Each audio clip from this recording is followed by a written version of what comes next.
इसी रोका पानी बड़ी तेजी नाल जा रहा अगे आबादी नहीं तरफ पानिया ने अंदर ट्रैक्टर डूबी चुके हैं ज़्यादा आबादी की खतरा है इस पानिया से रोकी रहे पानिया की तो पूरा आबादी की तरफ रुक जा मस्जिद तक है इस तरह इर्द गिर्द पानी फिर चुके हैं कब्रिस्तान बिल्कुल डूबी चुके हैं पता ही को लगा कि कभी कब्रिस्तान ऐसी है या कौन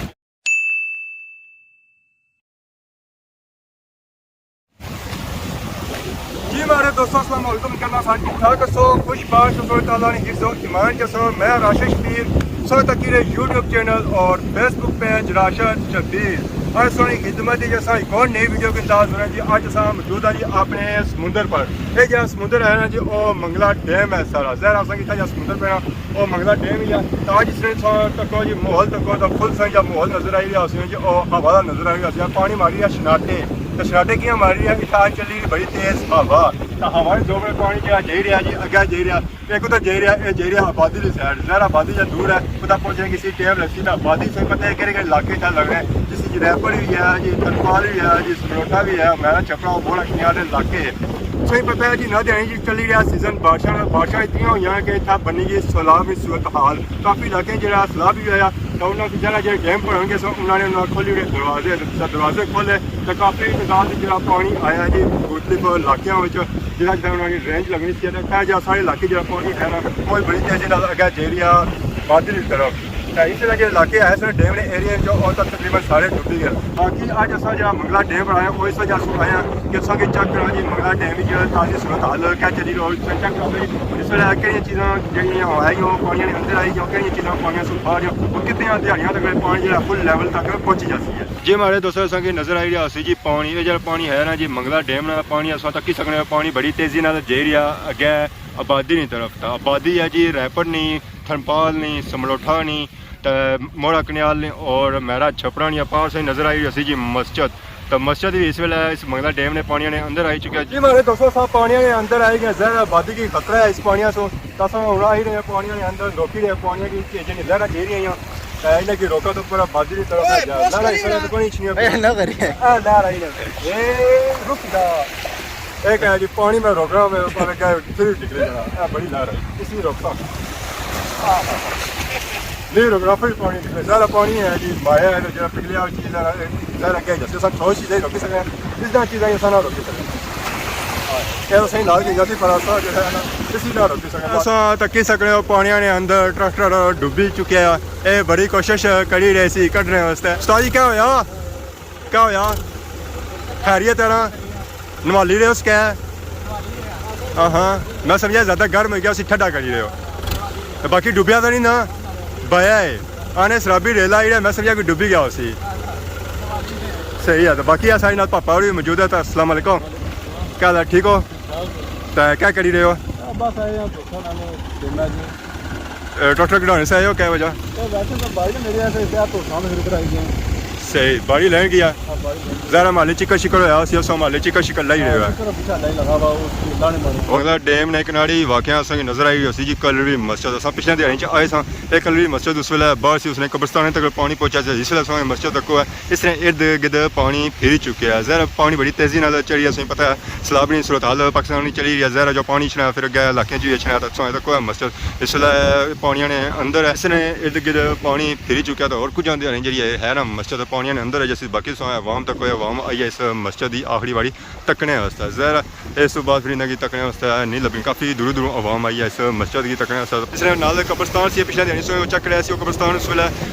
पानी ने अंदर से थोड़ा जहा बाहर से अज वो कब्रिस्तान डूबी चुके हैं तो बाकी सो मस्जिद तको तो मस्जिद ने इर्द गिर्द भी पानी फिर चुके हैं तो बाकी इस मस्जिद ने अंदर उस चक करासा जी इसनी अंदरूनी सूरत बच्चा की नजर आई बिल्कुल पानी अंदर आई पानी जो कल बह सी बड़ी तेजी ऊपर आई गया तो ये जब पूरा एक है जी कब्रिस्तान है आए सो चेक कराया तो बाकी उन्होंने कि जो सा जी अंदर कल मस्जिद चेक करा कल मस्जिद अंदर पानी फिर चुके हैं तो है इसलिए दोबारा ना बिल्कुल पानी लगा हुआ है बैक साइड में नजर आई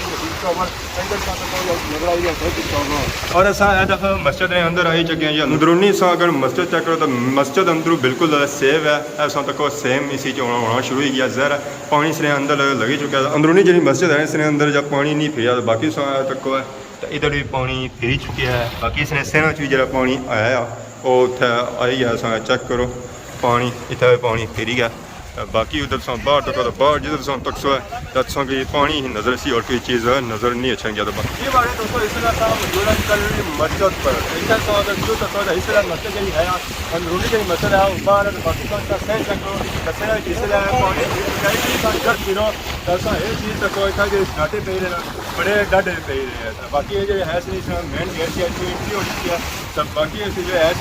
मेन गेट है मीनार मीनार से पता ही है शहीद हो चुके हैं काफ़ी टाइम तो बाकी पीछे से आए सन चेक पे तीसरा कब्रस्तान दूसरा कब्रस्तान है जरा अंदर की अदा बाहर किया और मस्जिद है बिल्कुल पानी दूर किया था बाकी पिछला सागर तक कब्रस्तान है बिल्कुल डूबी चुके हैं पता ही को लगा कि कभी कब्रस्तान है सी है या कौन सी है बाकी इस तरह कल भी मस्जिद नजर आई है बाकी क्या था क्या उसके काफ़ी था वाम आई के मस्जिद ही तक है ज़रा मुझे चांस है जी आखिरी चांस है इसके बाद मस्जिद तक नहीं लबन दिया सारे पानी ने अंदर आ जाती है उनका कब्रस्तान अपने पता ही को लगा कि कब्रस्तान है सी है या कौन सी है तो बाकी उस्मान साहब भी सारे आज आए इस मस्जिद ही तक ज़रा अभी वाली तक सारी जो मस्जिद है काफ़ी मस्जिद है ज़रा 8 बंदे जो है इस मस्जिद काफ़ी है जी उस्मान भाई क्या हाल है और सुनाओ क्या हाल है बेहतरीन जनाब क्या बने दो दिन पहले पापा असा दो भरा से वीडियो बनाई और वीडियो आज लगी इंशाल्लाह उसी में आज रील की चेक करा था कि कब्रस्तान ज़्यादा अंदर से थोड़ा जब बात पर आज तक कब्रस्तान पता नहीं लग रहा कब्रस्तान तो है कोई पता चला शायद कब्रस्तान हाँ जी पता है कौन कोई खबर नहीं बाकी आज ढेर में सब व्यू क्या है कैसा है मजा आ गया पता लगा समुद्र है समुंदर आ जी बस सब कश्ती हो रही थी कश्ती बोट नहीं होनी वो जेट को जब साइकिल होना मजा आ गया बाकी मस्जिद में बड़ी क्या बने हो मस्जिद जनाब सैन विच पानी तो आई गया कल मान ले बड़ी तकलीफ पानी जरा पानी का जाना जैसी तो मस्जिद डूबनी जैसी बिल्कुल बाकी समझता है क्या काफ़ी हवा में इसके मस्जिद तक तो उन्होंने तसरात क्या सुना तसरात यह बने से कि कल पानी काफ़ी पिछा सी सैलाबी रेला जरा दरह जिले जिले वाला उसने वजह तो पानी बहुत ज़्यादा आया बाकी और घाटी पता काफ़ी बस भी ऐसा जनाब भी वीडियो थ्रू भी ऐसा इजहार अफसोस कर सकते हैं जनाब अफसोस का मुकाम या अल्लाह ताला जिसने इस्लाम नजरान मुतासरी ने अल्लाह ताला ने मदद फरमाया और बढ़ चढ़ के ऐसा अपील कर सा अपने बहना भरा की जब जितना हो सके उन्होंने मदद जरूर की बिल्कुल तो दाई साहब संगे नजर आई असी जी पानी ही पानी ये पानी नहीं है इस जो आया ना जी कब्रस्तान है जैसा कि सही पहले पाया तो इस अगर व्यू तक माशाल्लाह बहुत ही खूबसूरत व्यू है पता लग रहा है समुंदर है ये समुंदर नहीं है इस जी मंगला डैम है उसमें पानी है जरा आज चली रही हवा बड़ी तेज़ तो हवा जोड़ा पर ये सारा कुछ सिस्टम बनता है पता है मंगला डैम ने एरिया से आई जाओ तो ये जो हवा सिस्टम होना कि बड़ा तेज़ होना तो हवा जोड़ा पर पानी जो है ना ये चलना तो शराटे मारना ये हमारे दोस्तों सोचा कर कितनी मंगला डैम नहीं और कल भी मस्जिद नहीं ताज़ा सूरत हाल है सोचा कर ठीक है ये कल भी मस्जिद है पानी तकरीबन अंदर आई चुकी है इतना ही सारे नाल आई जी और भाई ये काफ़ी दूरों आए इस मस्जिद ही तक है अस्सलाम वालेकुम वालेकुम सलाम क्या लाइन आप ठीक हो सर ठीक है अल्लाह ने शुक्र से सुनाओ अल्लाह बाकी क्या बाने सा जो तकी है जी मस्जिद ही पानी अंदर आई है जनाब इस टाइम शाम का टाइम है काफ़ी अच्छा मौसम है और बड़ी तेज़ी नाल पानी आई रहा और इतना जी मस्जिद ही है काफ़ी जरा कि 4-5 दिनों बाद ये भी इसके अंदर पानी आई जासी और बाकी संख्या था पिछले दिन इतना इन्ना वीडियो बनाई सी इतना कबरां सी और नज़र रखनियां सी हूँ तो कोई नज़र नहीं आई रही पर अज तुस क्या पानी जो कबरां कोई नज़र आई रही इस टाइम नाल की जी कब्र है वो सही पता है कौन लगना कब्रस्तान गया कुछ कब्रस्तान इतना है ऐसा कौन तो बाकी असां मेन चीज़ आज नोट की असां क्या हो सकता मच्छी वाले से जरूर लभना होना सा आज असां मच्छी वाले बंदे को नजर आए ज़ाहिर गल जी इसनी रफ्तार तो कोई समुद्र नहीं मछलियां लेकर आई था क्या अल्लाह जी सलाबी रेला आई हाँ, सलाबी रेला आई। अल्लाह की तार की डेमा एरिया मेरे एरिया ना जाओ ये सही पागल है जो रोज कोशिश रहे हैं असा जरा कि आज नज़ारा तकने ते आए और मेन चीज़ है मंगला डैम ने अंदर कलवरी मस्जिद है असा जरा आज इतना जरा कि इंजॉय करी रहा मौसम भी इंजॉय करी रहा और इतना आया नज़ारा भी तकिया है असा पहली फुटेज बनाई है या वीडियो बनाई है जिसकी कल भी मस्जिद अंदर भी है तो और असा उसने अंदर जेदा मस्जिद ही बनाई है मस्जिद पहले जो असा नहीं है फुटेज या तो मस्जिद मतलब बाहर सी या मतलब पानी ने अंदर सी अज असा खुश नसीब हैं जेड़ा कि असें ये मौका लभाया और असा ये वीडियो कवर की है। बाकी ये जो व्यू सोचा कि आज समुंदर वाला इसे बारी का पाने उस समुंदर दा जनाब मेरा काफी अच्छा है, बहुत मजा आया और काफी अच्छा मौसम है और असा अद्धे में समुंदर ने गया भी बहुत अच्छा फील हो रहा है इस टाइम। जिन्हें लोगों से समुंदर तकना वो आई आज डडियाल ने अंदर कराची ने अंदर नहीं लाहौर ने अंदर नहीं डडियाल ने अंदर अपना डडियाल अगर असा इसने बारी ना बाके डैम है या कोई और चीज है जा इसी तक तो या है कि सारे समुंदर है। हां ये गल है। तो बाकी उन्हें काफी हमारे लिए वीडियो होगी है मंगला डैम नहीं तो बाकी उन्होंने सारी सारी इजाजत दुआ की सारी खिदमत इस तरह नई नई वीडियो के इंतजार हाजिर होने से तब तक दियो इजाजत फी मान अल्लाह।